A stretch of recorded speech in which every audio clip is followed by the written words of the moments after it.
another episode of Knicks Morning Koffee. I'm Mr. King. Y'all know my partner, Joe Cool. What's good? What's good? All right, we've been gone for a few weeks. Lost my voice. Don't know what it was. Still a little bit scratchy, but all this going on with the Knicks, we got to get it in. All right, before we start, please like, comment, subscribe. Share with a friend, but please give us those likes. We need them. You got to have them. All right, lot was going on in the past 2 weeks. Yeah. This we'll start with the winning streak, right? The winning streak, 6-game winning streak. We in 6th place in the East. We half a game out of 5th place. A win today against Indiana will tie us with Philly for 5th place, and then we would hold the tiebreaker because we beat Philly early in the season. And that's saying a lot about where the Knicks have come. Because we are at a place where a lot of people didn't think we would be at. You know, maybe a month ago. Everybody wanted us to jump ship and ride off.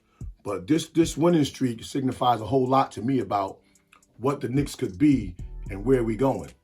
And these standards now, again, early in the season, we haven't hit the midway point yet, but it's crucial because all these teams are only separated.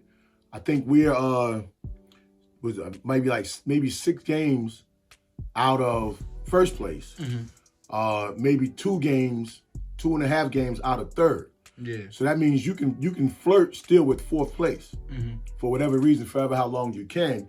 You definitely try to keep your eye in that 6. Yeah. Yeah. So I don't know what you think about where we are right now, but yeah. I like it. Yeah, I like it too. The win streak just has you on from a fan point of view, like an emotional roller coaster, because of the Cam Reddish sitting down, Derrick Rose sitting down, but the tighter rotation is making us look a lot better.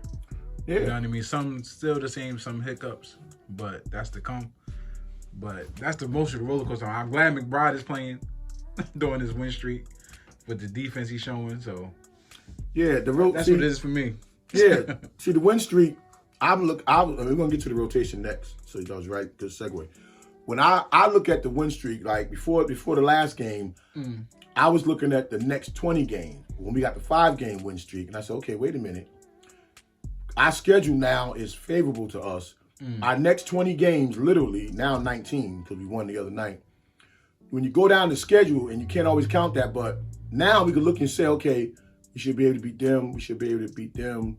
And I only really saw, literally on that schedule, the next 19 games, I really only see 2 teams that could possibly give us trouble. And then we catching the Warriors next week are probably still without Steph. So there's not many games in our next, I think we got Milwaukee in there. In our next 20 games, these are all beatable teams. So you look at, to me, if you can go like a 15-5, things like that, and push yourself ahead of the pack a little bit. Now you're really playing basketball, but it's actually, right now it's actually realistic. Yeah. And then we get to the 9-man rotation you were just talking about. And then surprisingly, who's in and who's out. Right? Surprising. Shockingly. Shockingly. Yeah, you know what? Both. Because you said Deuce. Everybody loved Deuce. Yeah, I love to see him play. That's why I'm not going to complain, because I remember last year, I was one of the people crying, like, let him play. Like, you playing everybody else, let him play. But I didn't know, in saying that, it was going to come at the expense of Derrick Rose.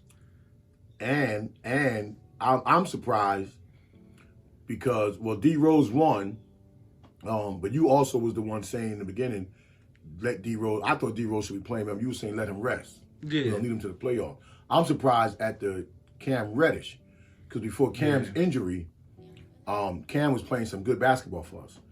And it was producing wins. I mean, we were winning when he first got in the lineup, then we started losing here. But for his play, I'm surprised, because for the reasons that we put Deuce in there, Cam pressures the ball from end to end. Cam pushes the ball on offense. He creates his own shot. He gives a little bit more of that. Now, we're not mad at Deuce, especially because we win it. But I didn't get, I really still don't get, but you can't argue with success. I can't get why Reddish, with the intangibles he brings to the game, offensively and defensively, I mean, other than why he not in there. But I was thinking about it. Other than height, remember Quentin Grimes is back. So yeah, but even that, you trying to tell me? Yeah, even that, because somebody's hurt, right? Obi's hurt. So Sims is in the place of Obi, which I would have thought Reddish would have been in the place of Obi.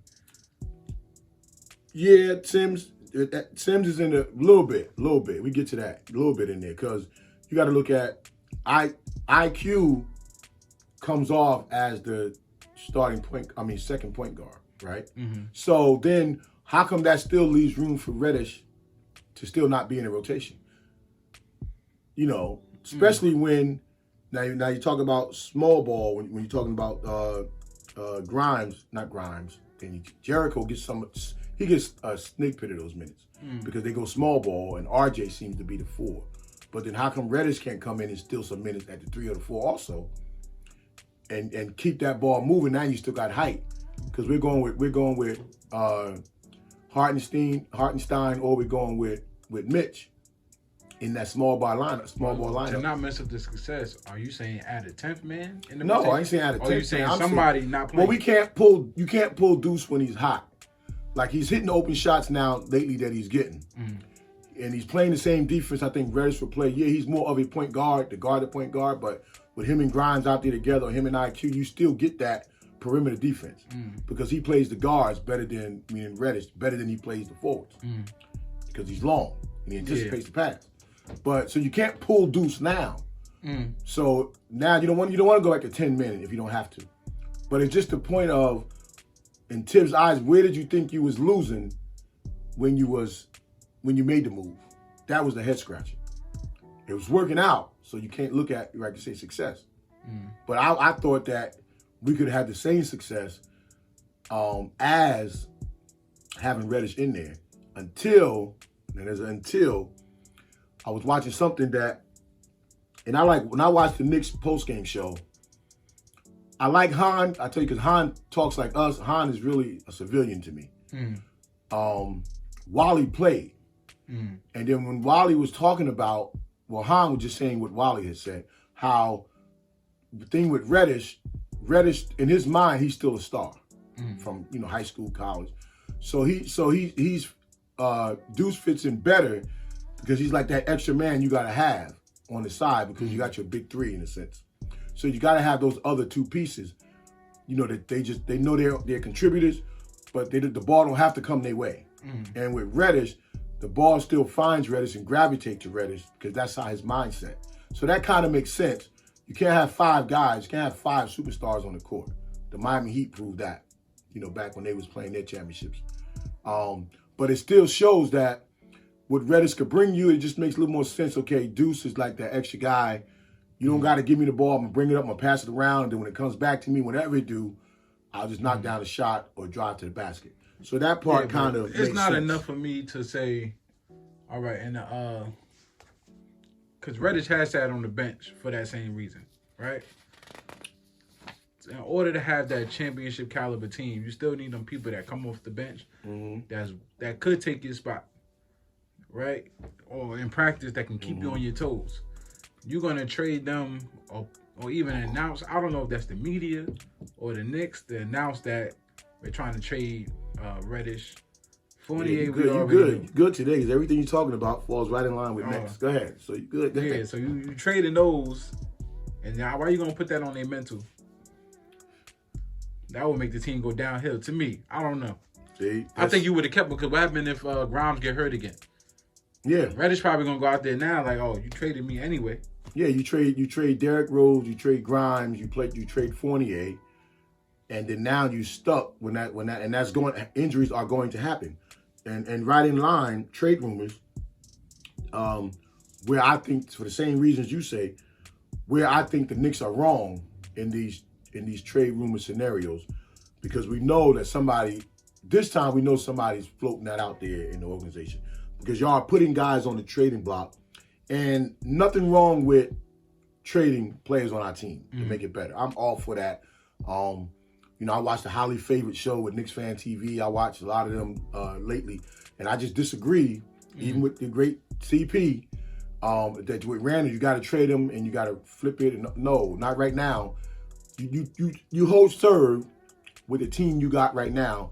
And if you remember, I was saying this when we was in the 12th place 2 weeks ago. for reasons that players are starting to fall around into their own because Grimes is going to stay there for right now. We know that. So things are just starting to pick up. You start to see Grimes maybe starting to find his stroke a little bit, trying to get his legs under him. And when you see a team start to gel, you got to let that ride. And then we went from 12 to 10 to 8 and now to 6. So why mess that up for the sake? This is where the Knicks are wrong. You want to trade somebody, of course, trade them. But you don't put that out there unless you got a concrete thing in your mind that you're trading for. Because we know tampering, you can't name names. But for the names that have been coming up in all these kind of weird scenarios, nothing is coming back that help us. Yeah, you want to add more draft picks to try to get players that we have not been seen to get with money draft picks. We ain't been seen to get them, right? And then you want to try to scale back and try to save some money and trade and get back, players on the friendly contracts for next season. All that's fine, but right now we in a dogfight that we need to stay in, not get bite and run. So sometimes as Knicks fans, we get selfish looking for the future. No, damn the future for right now. All your chips right now should be in the team you got on the floor because you're doing something with this team. And then February come, now you make a change. You make a change to go forward, not backwards. Yeah. We got enough draft picks. Even if we don't trade them, we keep them for ourselves. Yeah, because I thought about it because I'm thinking about that stretch four or these new bigs that's coming out. My joke is that, we trade them for, we trying to get all these picks for Victor Wembanyama, or how you say his name, right? So, a lot of people say, oh, those players get hurt like that. Now I'm looking at Bobo. So the problem's going to be is, Bobo. Say we get somebody like that, it's going to me, it impacts Hartenstein. Because Hartenstein, you supposed to be able to go out there and shoot those threes that give us an edge. You get one of them, they pulling it. Like Mitch, to me, is doing what he's supposed to do. He out there looking like Baby Shaq.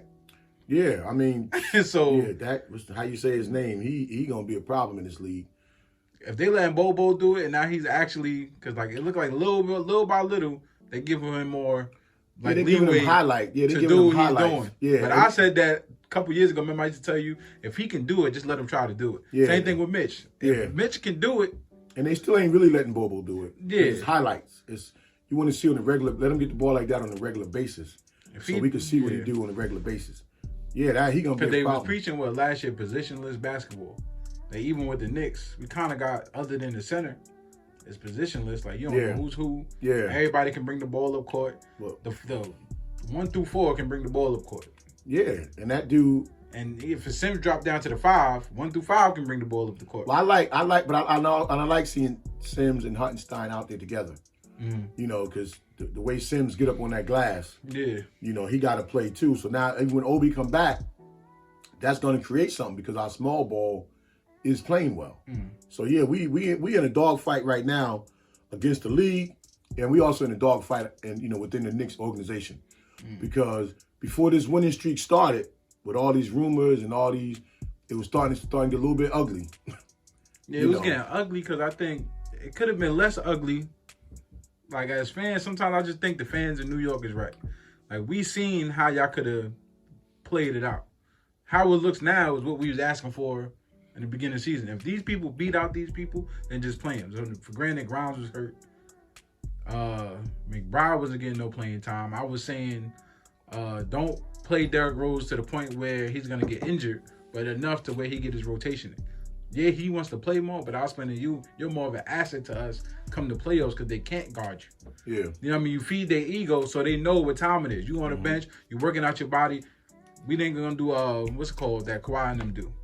Yeah, load management. No, we're not going to load management you, but we're going to play you to enough. Just sitting on the bench. Yeah, he's just sitting there, chilling. Like. That's just sitting down. Nah, that's good. And then Chicago, I felt good when they chant MVP for D Rose because they know what kind of play he is. Yeah, I missed that. I wish I had seen that. I saw the highlights when they were talking about it, but I would like to have seen that for D Rose. And then with D Rose, when he did it on Timberwolves, when he dropped, like 60 or something like that.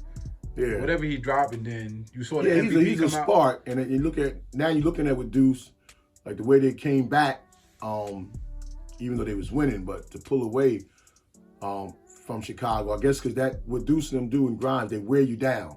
Yeah, well, they say he's a two-way player, so which is going to start doing good remember when he's in the what's it, the D League, G Yeah. League. When he's over there, he's killing because he's the main guy. And You he's can play defense. comfortable. Yeah, when you go down there, you ain't got to think about the Yeah. other guys because you there for development, and they probably understand this is why he's down here. He's gonna go back up eventually. He's just here to fine tune his game. Yeah, and you can see it a little Yeah. game by game. You can see it. Yeah, because when Grimes said before the last game that with him knowing that Deuce is out there, he's so comfortable having him because they always, when they wasn't playing, they was guarding each other. And so he's probably giving Deuce also confidence. Because Deuce plays good. When Deuce first comes in the game, Grimes is not in lately. Then Tibbs make an effort to get Grimes back in so they're out there together. And that's when Deuce, now you can see his production offensively goes up when Grimes come back in the game. Yeah. You know, and that's a reason for that because, you know, you got that guy next to you or behind you that you feel in tune with. You go out and do a little bit more. And even if Deuce is in the game with Jericho, because they usually go down to D League together. So you sit, you talk, and you learn tendencies. But listen, they keeping the game easy. This is what I was asking for, right? They letting the young guys play, what we always asking for. And Barrett for the last couple of games, and I want to say Randall, at least they playing to their strength. Like Barrett trying to go to the right. Listen, you know you can't go right, just go left. Like they gonna laugh at you, but you're scoring. Yeah, I mean, like just go left. Like when do it matter? If they can't stop it, he just got to finish at the rim. Yeah. My only two issues with the Knicks right now is one, Barrett's outside shooting is better. He did hit some timely shots the past few games, but we need the regular shot because some of the big shots he shouldn't have to be taking. Somebody else should be able to take that, like that Julius shot, the overtime Chicago game. That was Julius wasted the whole 24-second shot clock just to drive in and shoot a fadeaway. That didn't make no sense to me. When you had a hot Brunson on the floor, and Grimes. But as far as and then when the Knicks stopped running, now again to your credit before, sometimes Randall is the reason why they stopped running. But the coach don't yell at the team to keep moving the ball because you heard him doing it in the Chicago first game. Yell at Randall. You know, yell at him. Don't stop the play. Cause that's how Chicago got back in the game in the overtime game. Yeah. Because we stopped running. For no reason at all, we stopped running. So consistency running. Yeah, you got to slow it down sometime. And RJ hit his routine open shots. I ain't talking about the big ones. Big ones count, but the other ones keep us ahead of the pack. Yeah. While the game is flowing. We get those two things straightened out to me, and until we make a trade. Like, why would you mess with IQs and all them guys' heads? You know. Because you're only going to make a trade, one, to either free up cap space, or you're making the trade for a better player off the bench or in the starting lineup. But I always said that, like, I'm not going to trade nobody for the bench. Like, the bench is fine, to tell you the truth. Like, if you had to go back to 11-man rotation because somebody was hurt, the bench is fine. It's you making a trade for the starters. Like, you got to get somebody probably to replace Randall, right? You got to get somebody maybe to come off the bench after Mitch. Because as much as I like Hartenstein, he's not doing what I thought he was going to do, right? He's supposed to be out there to spread the floor, hit a couple of them three-point shots. Every three-point shot he take, he missed. I don't think he hit. I think he hit like one in the past. How many games? Well, he hit two in I don't know about last game, but 2 games before that he hit one. But I think that's the way Tibbs is structuring the offense with the big man. He's keeping the big man close to the rim. I'm talking about even if you because the one he take, he make. So he's not in a position to take him. So I don't fault him. Like mentioned him, Tibbs keeps his big guy close to the. I'm talking about he can play close, but the reason why he can play dynamic is sometimes you can pull that defense. But he can't do it. It's got to be in the offense. He can pull you outside. But that's part of the offense, though. Yeah. So when you look at Hartenstein, you think that's what he was supposed to be doing. If you was coaching him, he would be out there. If I was coaching him, I would send him out there. But Tibbs don't send him. Tibbs don't send him out there for that. His thing is to protect the. Tibbs got his big guys protecting the rim. He don't got them just sitting in the corner waiting. The same thing with Sam. Sometimes you could have had Mitch come in and move Hartenstein down. Well, we said that too. Because that would drive teams crazy. Yeah, but again, Hartenstein can't take our friend from around the corner. He say it all the time. So you need 2 7-footers out there sometimes. Again, I agree, but he cannot take it upon himself though to go stand in the corner. If Tibbs got you 1 foot from the paint, even if the ball's on the weak side, he got you, without the 3-second call on the defense. Tibbs got you somewhere eyeing that ball. That's a little pet peeve would be that maybe sometimes you can make the game a little bit more easier. Yeah, we could do that, but I mean we have to ride this wave. Yeah, you keep an eye on, because I think somebody has said we've seen this before. Yeah, we've seen this before, but we a hair. I think we should be eyeing Philly and Cleveland. Not so much to try to hold off who's behind you, because Miami is coming. And Miami is slowly, they coming. And when they take off, they're going to string together, you know what I'm saying, 13 out of 15 at some point. The problem is, again, because we seen this last time, what was it, 2 years ago we made the playoffs? Mm-hmm. The problem is your favorite player, every Knick right now is somebody's favorite player, like a Knick fan favorite player. Your favorite player might be gone, which is RJ, Randall, maybe Quickly. If something don't work, there is a better player out there that we probably can go get. That's the problem. But you know what I mean? So that's where everybody's like, oh, I don't want Quickly to go. It's Randall's fault. So that's what we're doing. That's what makes it so funny. And this is my problem. This is like a show we watching. Like, damn, don't kill off Randall. Or don't kill off Quickly. Yeah, we did that with somebody got to go. Somebody got to go. But Grimes, we fought hard. But we're looking at the hard side of this. Is the realistic side is. That's why I say just keep the players mentally happy right now. Ride what we got, because history showed these past few years with our so-called dynamic management team, they haven't pulled it off. There's always a better player out there, right? So we ain't pulled it off yet. So we're gonna be in this predicament, and we ain't pulled it off yet. Who are we now? 2 years ago, we had more money and more cap space, all but one other team, and that was a low market major, and we still couldn't pull it off. So for us to sit up here as fans and to keep worrying about who's gonna come without it being concrete. Remember, Donovan thought he was coming right up until the day he got traded. So you could have made that move. You sloshed on that move for whatever reasons we all felt. But and he's not even an A-lister. So no A-lister has come. You didn't do no magic to maneuver it. So we should just ride with what we got until you make the trade. I really don't get that with somebody floating out there. For some reason, I don't know why I think it was World Wide West. I don't know. Why somebody floating out there with IQ and all of them. I seen on the trade block. What was the World Wide West? Was they on the bench at the Yeah, on the bench. I said that's probably why they playing good, because they probably out there taking notes. Like, all right, let me see in person what it is y'all doing. Because sometimes we watch it on TV, it's not the same. You say it all the time. You get in the game, you looking how big these guys are, or how they imposing their will on certain plays. Yeah. Maybe when we watch it on TV, we can't see that. And for all we know, they could be shopping like Deuce. But that's what they said about Reddish. They said they were shopping Reddish. You know, Reddish just said that, and he shouldn't have. But I mean, for Deuce to automatically get, because now teams will look at a team like Miami, defensive-minded teams. Okay, this guy hounds the ball all day long. Oh my God, we could use that. Like, cause what's your motive? Yeah, my thing is, as it stands, I love Reddish. The way we playing, do we need him? No, but then when you go to trade for somebody, my mind ain't trading. I'm trying to trade for somebody better than what we got in a 9-man rotation. That's where my mind is at. So that means if you're thinking if Quickly was on that trading block, that means they looking for Quickly spot. So what they looking for? A backup to Brunson? It's hard. So who was better than? I'm not saying Quickly's like the GOAT, but who was way much better than Quickly and D Rose put together that you gonna go get? Well, look at that Laker one, which I don't agree with because that wasn't even for our guards. For Fournier and Reddish, for Pat Bev, and I forgot the other. Oh yeah, so I seen that. And you know what? And that don't help. That don't make us better. That don't. I would have did that for Pat Bev though. But but it wasn't for our guards. So what guards? No. I mean, I would have did that because I would have liked that. But Pat Bev played in the 9-man rotation. That's what I was thinking of.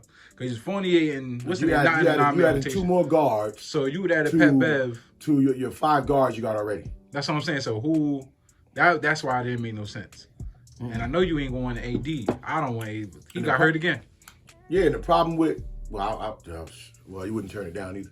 The problem with what you gonna do? The problem with Reddish, you want at least a second round pick for Reddish. And I said this a few weeks ago. The teams that want Reddish are teams that could possibly at some point be vying for the championship. So they see something more in Reddish than you do. Reddish is like the Swiss Army knife that he could come in for 3 positions if you keep him and people get hurt. He can come in for 2, 3, or 4. So why would you not want to have that and be productive? Yeah, I would have let him go. So why would you not want to have that on your bench? Just for the sake, and for the Lakers trade and 2 of the other teams, Reddish would just have been the throw-in because you want to tie him to Fournier's salary. So remember what we did with JR was a throw-in in the Iman Shumpert trade. And he's a vital part of Cleveland championships and Cleveland's run to all them finals. We just don't see people sometimes when we got them for what they are. Listen, Fournier, I was all for getting his trade off. Now you might as well just lead the team, because I was for that too. Just lead the team how it is. But as a coach, you got to figure out what you did figure out. If Reddish not going to play, cool. But somehow you got to make Reddish, once a Knick, always a Knick kind of player. Yeah. To me. Yeah. Yeah, we like Jericho Sims, but Jericho would have stayed because you notice his face don't change. He not going to lead the Knicks because he probably know if he go anywhere else, he probably not going to get that playing time. I don't know. Well, maybe now. Maybe now. There's certain teams that value what he do. Yeah. Yeah, it's teams that all they do is they run pick and roll for their hoppers. Yeah, I don't know. Yeah. We missing one more. Remember I said Brunson? So maybe we missing one more star to go with Brunson. Yeah, we are. We missing. Yeah, and I thought it looked like it was being Reddish when Reddish came in and was. But if the Knicks ain't planning for that, and you can't have 4 guys, you can't have 4 attackers in your. That's why I said RJ got to be careful because you got to step up, because that's the spot we would probably need to start at, or Randall. That's the spot we're gonna need. One of y'all can stay if there was a star there. Yeah. One of them can stay. No, yeah, because Brunson could play with the star. He played with Luka. Quentin Grimes gonna find his way. So it's one of y'all to me. Like if I had to say, I want a power forward, or do I want to? He played the 3. Reddish. I mean RJ. He played the 3, but So I'm like, yeah. So man, in my head, I'm like, all right, I can get rid of one of them for one of a better. That's what I'm thinking. Like if I was the owner of the team, as much as I like both of y'all, I'm like, y'all gotta show me. It's the small forward position. Like there was talk of Kuzma, there was talk of as long as you ain't giving up nothing. Like Fournier, you want to trade Fournier for him, and he's still our best shooter when he shoots. With his $18 million, almost 19 next year. Get rid of one Laker for another old Laker. You want to. I'm just saying, all you want to get rid of his contract. Now he's the only one I could see. If you trade him for the unload the contract or the expiring contract play to get in return, because you'll have that money free next year. So I could see that one. Even though I think in them dog days of the winter, I think we're going to need Fournier's outside shooting. I think he's just coming in knocking down shots. I'm talking about, but he's not in his mind. He's not doing it. Matter of fact, Grimes is doing more what I thought Fournier should be doing. Right. Yeah, but we thought too they would be. But together. then Grimes off the ball, he can do all that stuff Fournier be trying to do. Yeah, so in my mind, it's like, listen, I don't even. Yeah, I just left from a shooting standpoint. He got Fournier is the one for me that I'm like, I don't care. Yeah, now you gonna let him go. But I bet you if he get any minutes right now, any kind of spot minutes, I guarantee he gonna jock up them shots. That's what we wanted him to do the first place. Right, but see, sometimes it take that. Sometimes it takes something like that to get your mind right. So the Knicks are sitting in a good spot. But I want to talk about this too. Coaching. Remember before was all that talk about with Tibbs. Should we get rid of Tibbs? Should we, move somebody up? So this thing now, is this a real hot streak, winning streak? Or is this the team finally buying into what Tibbs wanted? Which one you think about? I think it's buying into it. I think it's a little bit of them buying into it. Because the defense is better.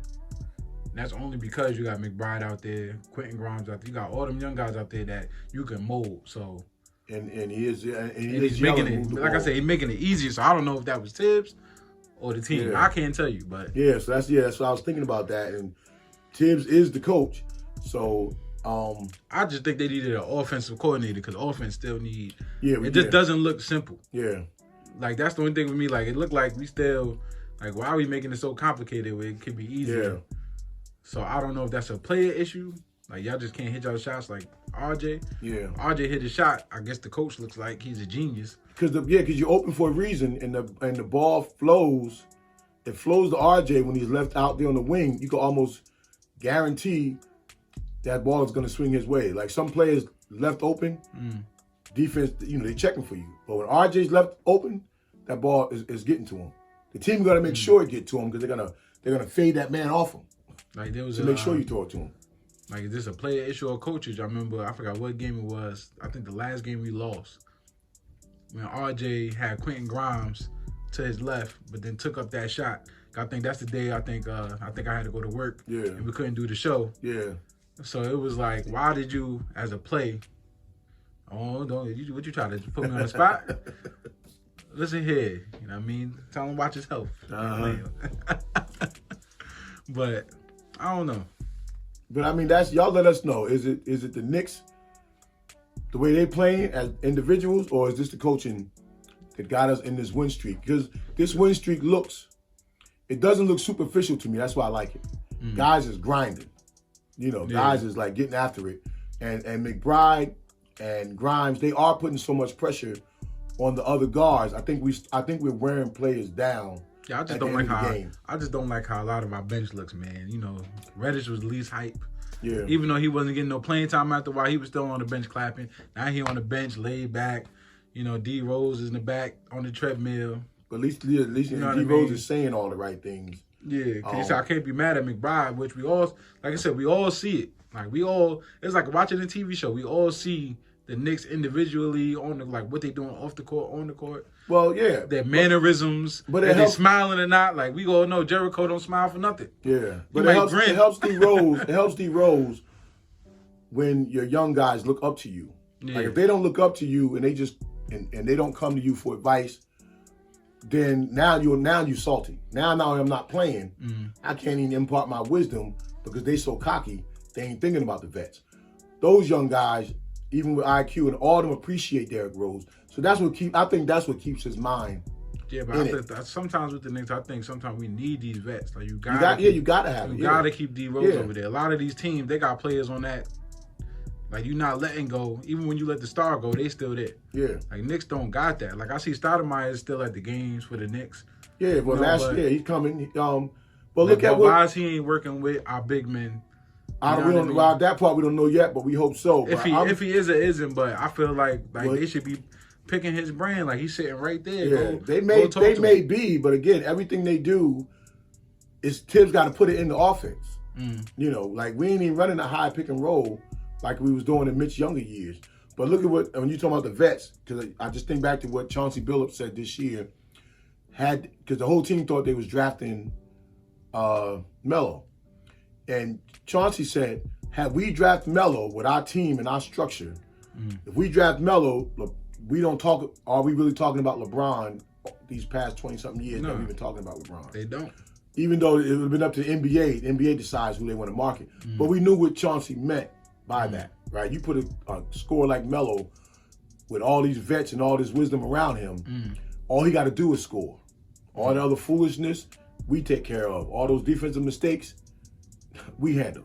So you got to have that. Well, with the NBA, we going into another direction where LeBron's on his way out. So even if the great players on a losing team like Ja Morant, like they winning, but it's going to be like, what's the years with AI? Yeah. Yeah, AI, they wasn't winning. Yeah. They was winning, but they wasn't getting no rings. The NBA is about the excitement now. So, again, there's just a lot to unpack with the Knicks right now with all the trade rumors and what people expect for next year. I say let's stay in it. Let's stay locked in right now this year, because usually they say the Knicks make a trade around this time of year. If you're going to make it to impact the team, or unless it's a player we just don't need. If I don't need it, just put me on the bench. I'll sit there. You on the bench right now. Stay where you at. All right, everybody. Please like, comment, and subscribe. We are just an episode or two away from our 100th episode. So please help us reach our goal of 1,000 subscribers. Long way to go, but we know y'all can help us out. And until next time, peace. Peace.